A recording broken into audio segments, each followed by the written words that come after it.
Porto também vão naturalmente para o professor António Damásio, que aceitou o convite algo sorrateiro do meu pai para esta palestra, convencido inicialmente que era uma pequena palestra e depois surpreendido também com este apoio todo da Universidade do Porto, a quem também agradeço de nos receber e de organizar isto em conjunto com a SONAI e de facultar esta belíssima sala.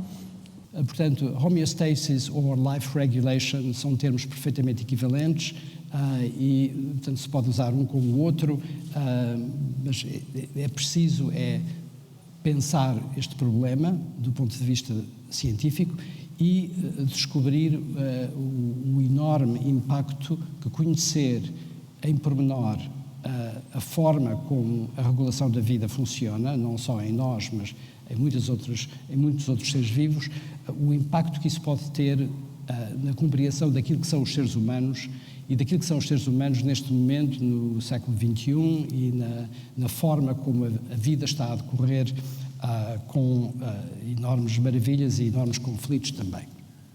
Portanto, o subtítulo disto tudo seria, em inglês, New Perspectives on Human Nature, alguns assuntos que não ficaram bem esclarecidos nessa altura, ou que estavam esclarecidos, mas foram mal compreendidos, talvez no meio do sucesso que esses estudos tiveram, especialmente nos anos 90. E começaria por uma distinção que é absolutamente essencial para se compreender aquilo que vos vou dizer a seguir, que é a distinção entre emoção e sentimento. É curioso porque é uma distinção que eu tenho feito muitas vezes.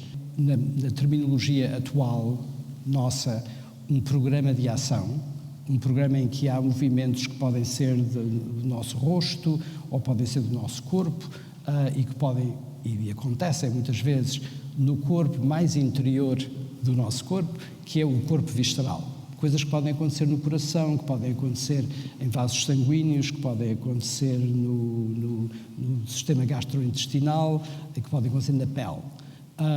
E são esses programas todos de ação que constituem no seu todo, por um lado arquitetónico, por outro lado musical, porque se trata de facto de um concerto de ações, esse conjunto a que se pode chamar emoção. E é sempre bom lembrar que nesse conceito de emoção e até na palavra que continua a ser utilizada, o sentimento é a experiência mental da emoção. O sentimento é o outro lado da história, é o lado que tem a ver com a forma como na nossa mente, como no nosso espírito, nós podemos ter a percepção, em aspas, a percepção daquilo que se passa no nosso corpo em matéria emocional, em matéria de afeto.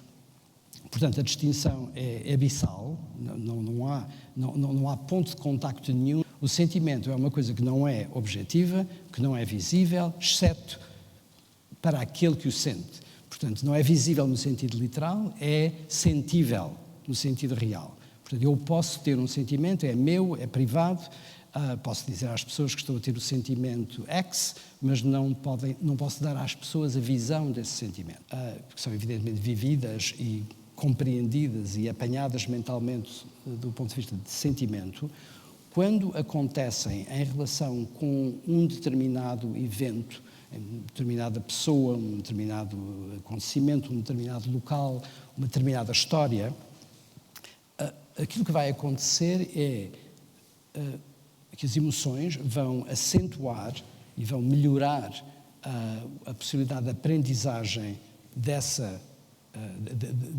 evento, a possibilidade de aprendizagem dos dados que fazem parte do evento, de tal maneira que, a partir daí, é possível lembrar esse evento de formas muitas vezes nem sequer conscientes, nem sequer determinadas por nós, de tal forma que, ao viver uma situação que é parecida com a situação original, é possível reevocar esse marcador, por isso é que lhe chamamos marcador, esse marcador que é um marcador do estado do corpo, do estado emocional, do momento em que o episódio original foi vivido. Isto é importante lembrar, com todos estes pormenores, que podem parecer um bocado maçadores, mas não devem ser. Aquilo que nós fazemos muitas vezes é utilizar um sinal somático que tem a ver com uma emoção passada, que teve um papel na nossa compreensão e na nossa aprendizagem passada, e vamos utilizar esse reavivamento de uma emoção, que nem sequer precisa de ser completo, pode ser parcial, mas vamos utilizá-lo para organizar o processo de intuição, que nos permite chegar a uma conclusão mais rapidamente do que se tivéssemos que passar por todos os tempos lógicos. E, portanto, não tem nada a ver com ilógica, não tem nada a ver com deixar-se entregar às emoções e fazer com que as emoções decidam o resto da nossa vida. Surgem-me imensas perguntas. E se calhar ia colocar algumas, e o Sr. Professor escolhia, acho que farão algum sentido, porventura, para responder, porque isto acho isto tudo realmente fascinante e uma área com impactos enormes em toda a sociedade e também no trabalho de quem tenta gerir organizações. A primeira coisa que me marcou hoje foi a sua explicação dos marcadores. Nós podemos guardar ali um programa de resposta a uma determinada situação. E aqui surgiram dois tipos de questões. Uma era se isso também nos torna mais averse, estou com a mesma dificuldade, à mudança, por termos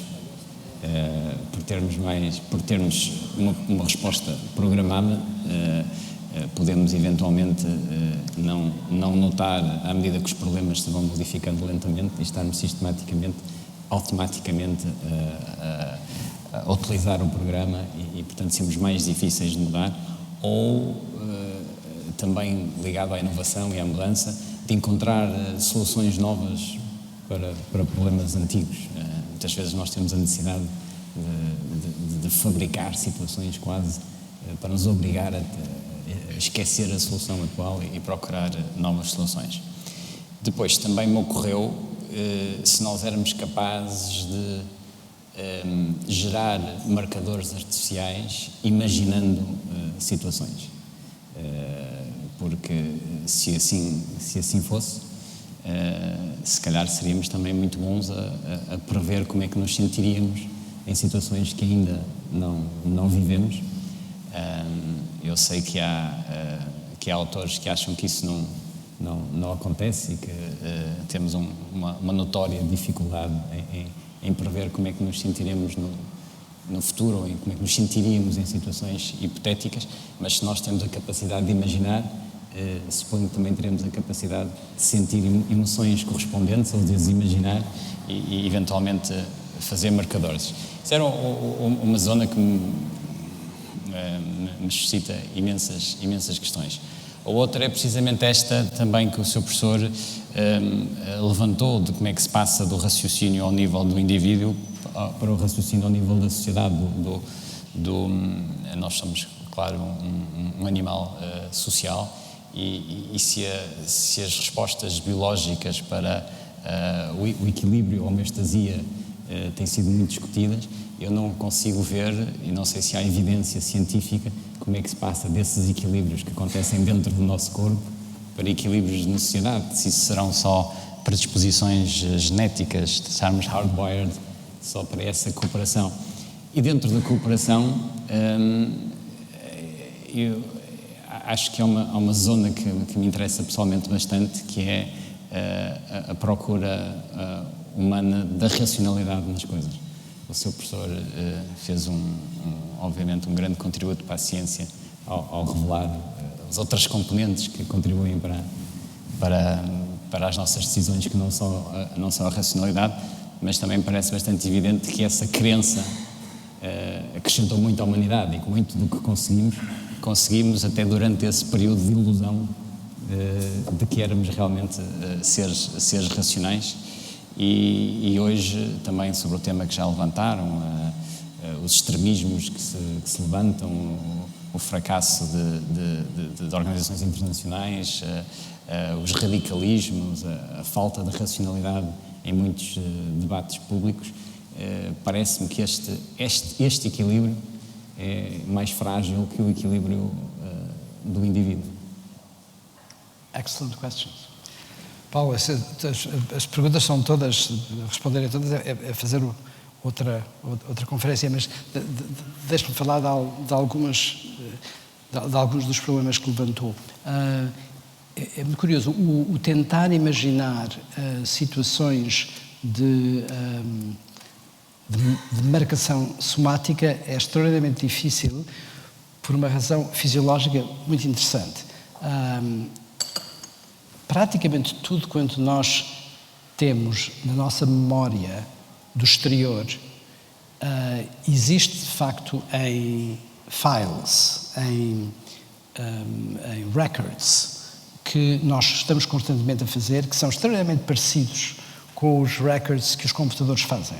E isso é uma das áreas, por exemplo, em que a inteligência real, não artificial, que nos trouxe os computadores que hoje utilizamos, tem de facto copiado com enorme vantagem, e às vezes até sem saber que estava a copiar, soluções que são soluções biológicas. E a capacidade enorme da nossa memória é de facto notável, e está neste momento a passar-se qualquer coisa de muito interessante em matéria de New Artificial Intelligence, que é a utilização de certos dados neurofisiológicos para construir computadores que, do ponto de vista intelectual, vão funcionar melhor.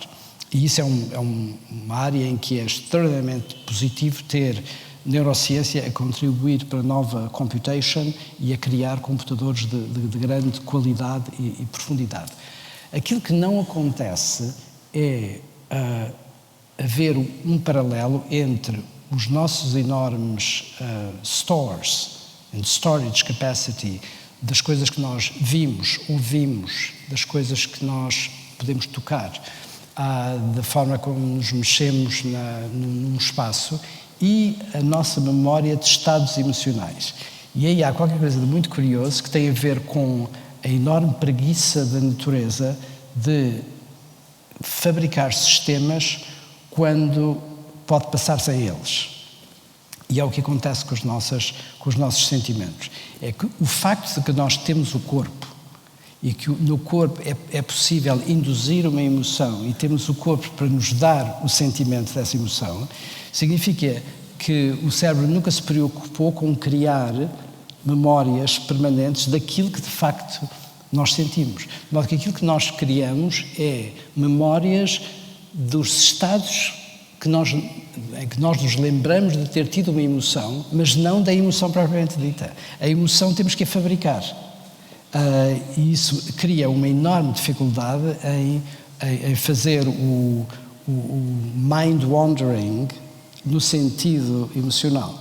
Portanto, temos que utilizar muito mais willpower, temos que utilizar muito mais imaginação e temos que pensar nas várias situações e naquilo que nos lembramos das situações. É quase como procurar a forma como, por exemplo, a literatura. A grande literatura tem uma das grandes preocupações dos grandes romancistas é descrever estados em que houve certas emoções e sentimentos e em que se descreve o estado em que nós estávamos. Uma pessoa como o Proust é magnífico a fazer isso. Mas aquilo que não temos é este acesso direto às emoções que não são memorizadas dessa maneira. Portanto, isso é um dos grandes problemas, e o Paulo pôs o dedo no problema, é de que é difícil fazer o as-if loop, que nós inventámos há uns 20 anos. O as-if loop é extremamente problemático.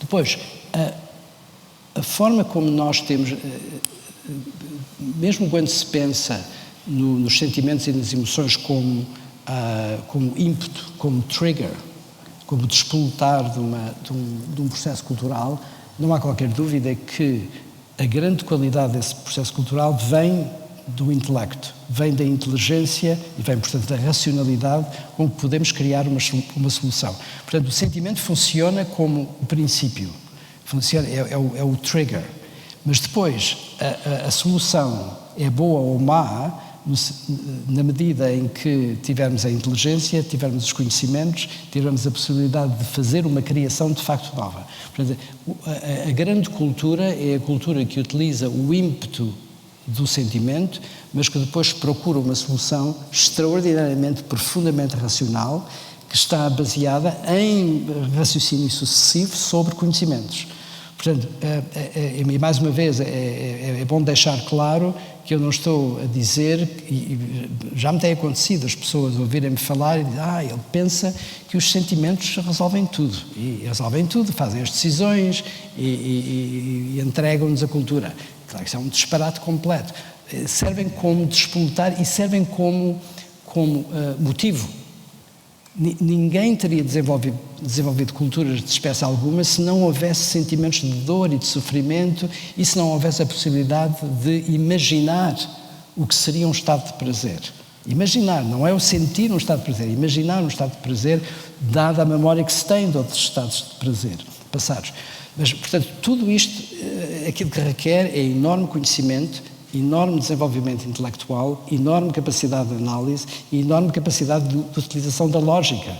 Portanto, a questão não é não ter a lógica e não ter a intelectualidade, a questão é não pensar que a lógica e a intelectualidade explicam tudo, os conhecimentos. Não, são parte desta grande obra de criação, que tanto pode ser a criação de um sistema económico ou político, como a criação de uma grande obra de arte.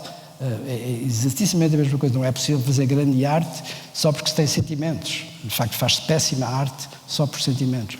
O que é preciso é ter um conhecimento da história que vai permitir fazer essa boa arte. Mas, no fundo, aquilo que, quando aludiu aos problemas que estamos a viver, acabamos neste confronto histórico que é exemplificado por duas posições.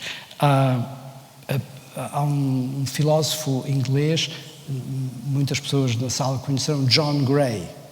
Quem é que conhece o John Gray? We have a couple of takers.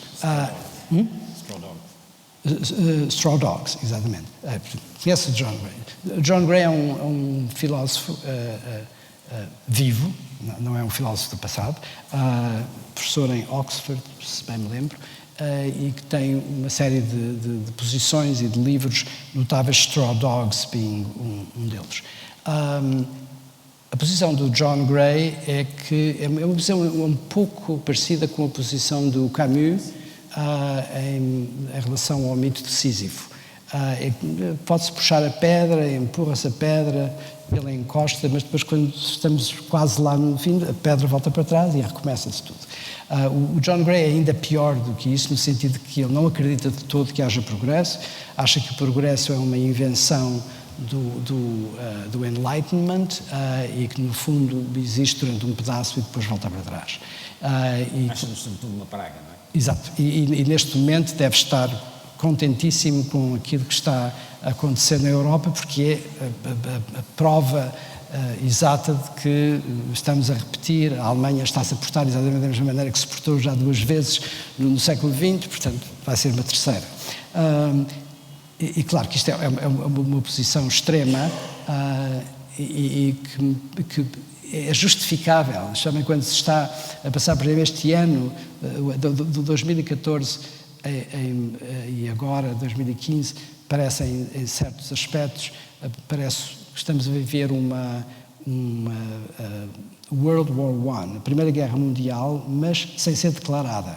Ninguém declara, porque como há coisas chamadas armas nucleares, não se pode declarar, porque se começa a pancada, acontecem coisas terríveis.